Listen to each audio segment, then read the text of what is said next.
have been asked by our friend Romano if he could speak to us. It's rather lovely to meet somebody from the Sudan, because the Sudan is actually in one of my daily prayers. So, Romano, would you like to come and speak for a couple of minutes, please? Thank you, brother. Hello. I'm Pastor Romano Oguma from South Sudan, and when we were filling the forms, none of us know whether we'll make it, but I was able to make it, and thank you, I'm here. But what I want to ask you is to pray for us. It's not easy. Yes, we have some kind of peace, but it's not real peace because things are not still very good. Bombs are still going in the northern part, and child abduction is going on. Women are being raped. You don't know who is doing all this, but it's not safe. One of the time I was driving to Kenya, and I was actually last year, July, I was actually even shocked. And I had a wound here. I was flown up to Nairobi for treatment, and thank God I got healed. But what I'm saying is it's not easy there. It's not good. I'm taking care of about 100 children, and most of them, there are parents who are buried in like mass grave by the Lord's Resistance Army. You have got, I don't want to mention that the Lords, but that's how they call themselves, LRA. And so I'm caring of those for those children about 84 miles out of Juba. But that 84 miles, for me to come to Juba, to where the airport is, it's 5 hours. And that's a good car. Otherwise, it's the whole day if you must join the public transport. So I need your prayers. I have some leaflet. You might have seen them somewhere. We have some friends who are supporting us from Alabama. They have really done a very good, and they are actually the one who paid for my ticket to be able to come and attend this conference. So please pray with me. I will be leaving today to go to North Carolina to meet some friends, then back to Birmingham on the 27th as I'm going back home. God bless you. Thank you, Romano.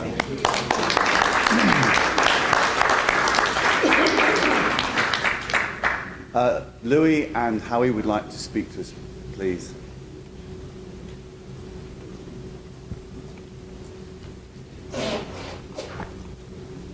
Good morning. I thank you for this opportunity to kind of put a wee bit of what I hope or we hope to achieve in the future.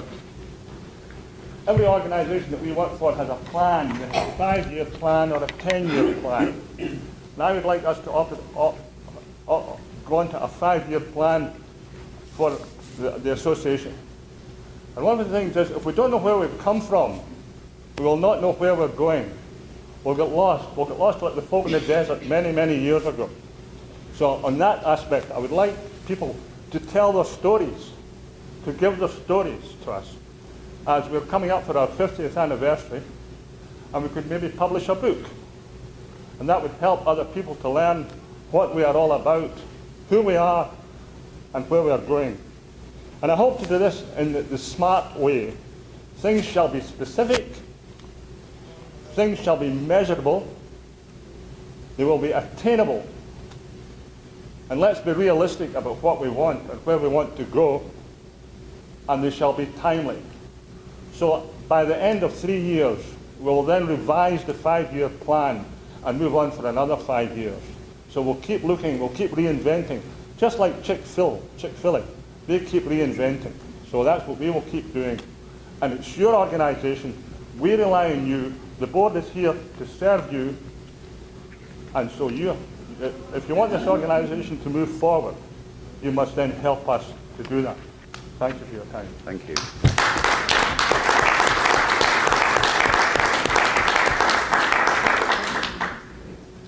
You want that? You want me to? Yeah.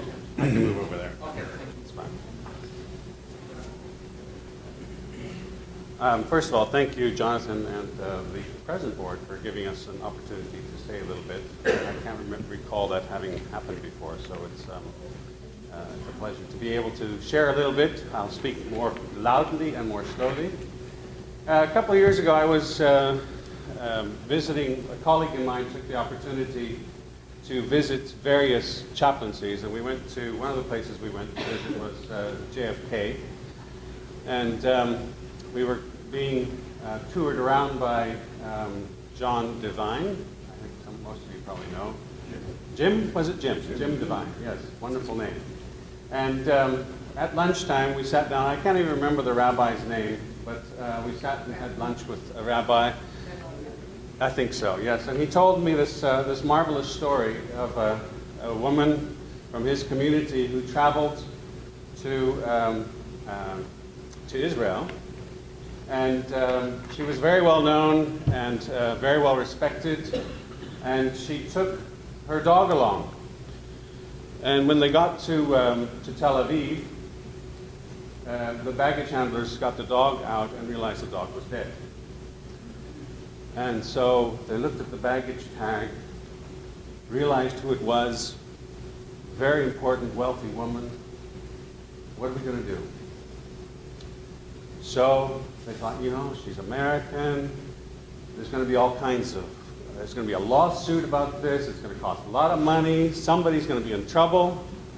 Let's find a new dog and put it in the cage. So they called security and said, hold her up as long as you can. Go through her bags, whatever.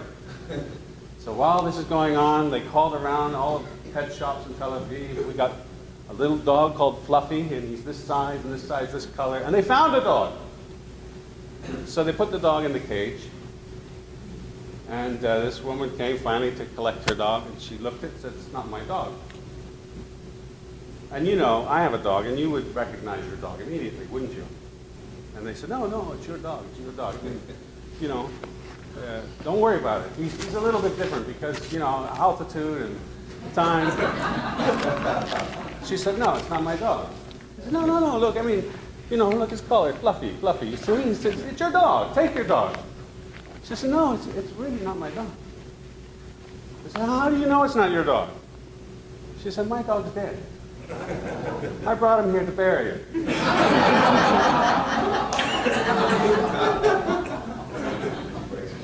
I don't know why that story came to my mind this morning at 4 o'clock. I thought about talking to you. But sometimes I know coming to the IACAC conference, what I have in my mind about what I'm going to find and what I get is a little different. Expectations can be different. And I look around at the people that are here, and I think, we can do better. We have some very intelligent people in this room. We have some very good theologians in this room. You know, and I always feel like we're not quite reaching our potential as an organization. And I feel like the other day, some of what Chris started sharing, thoughts started bubbling up, and I found some conversations with people like, why don't we do this, or why don't we do that? And we've had very little time at this conference to talk about these things. And I also don't want to reinvent the wheel or think that, you know, as I think Mike said this morning, you know, we've been doing this for 46 years. There's nothing new under the sun, you know. But there's a lot of new people coming in, and I feel like we need to reevaluate where we are as an organization. And so we talked to the board the other night, and then I talked to Vina again. We'd like to set aside a significant chunk of time in Amsterdam next year to have some open sessions to talk about where are we going as an organization. You know, I can think of a number of things that we could do. I've only been here, I think, 9 years. I don't recall any kind of a theological paper that's been put out by this group. And I think, why not? All of our church traditions, our faith traditions, deal with the traveler, the person on the journey. Have we got nothing to say as a group about that from our tradition that is worthwhile to share with the world, with our own faith communities? You know, why not a commission that works on a paper about our responsibility to the traveler? And you say, well, there's lots been written. Yes, but maybe we need some fresh stuff, some fresh ideas. I think about our worship. You know, it's always a tension about our worship, how we're going to do that. And I know some things have been done in the past about liturgy. Maybe there's a fresh liturgy that we can put together to work on together. Because oftentimes it's not just the product, but the process to get you there that makes you grow. You know, and maybe there's something that we can do that, you know, from time to time we can use together and learn and grow together.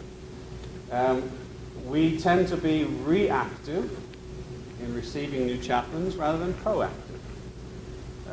Why not take the IATA list, the 40 biggest airports in the world, and say, what can we do to see that there are chaplains at every single one of those? You know, rather than waiting for things to happen, why not try to initiate things? World events, disasters or big events, Olympics, World Cup. How many people wouldn't love to go to Rio and say it's a Rio?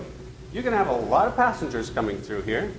We'll send a team, you know, for the duration of your competition, and you know, we'll help you if there's anything at the airport. I'm not saying that these are all possibilities. In fact, my wife, I always get in trouble with my wife. I noticed when we first got married, Monday I'd say, you know what? Maybe we should go to a movie on Friday. Friday evening comes, she's all dolled up, ready to go out. And I'm looking at her going like, what? She said, you said we were going to a movie on Friday. I said, no, I was talking. You know, putting out ideas. So I'm putting out ideas. And I feel like we need to do that as a group together. We need a serious session where we look toward the future, as Louis was saying, based on our past, look toward the future and say, what can we do? Where do we want to go as an organization? We've been working on our constitution. It seems every conference we paste in a word here, or paste in a word there. Maybe it's time for significant revision. Who knows? But I just feel like it's time to enter a new phase as IACAC. So, what's your name again? Chris. We'll be putting a bunch of questions on the web. We looked at some of them the other day. And if you have other questions for us as an organization, make sure you get that to the board so that we can put that on. And just as preparation for Amsterdam, to start looking at some of these things, thinking about some of these things, and then we'll be able to move on from there. Lastly, I just want to, again, as Jonathan said too, let us not only keep Mike Binzer in prayer and his family, but also our organization. You know, and I would say too, let's be generous with each other. I've always found it remarkable that we have all of you who know how to deal with anyone from anywhere in the world, and graciously and lovingly, and then we come together at a conference and somehow that talent disappears. So let's learn how to be gracious and loving with each other as well. Thank you very much.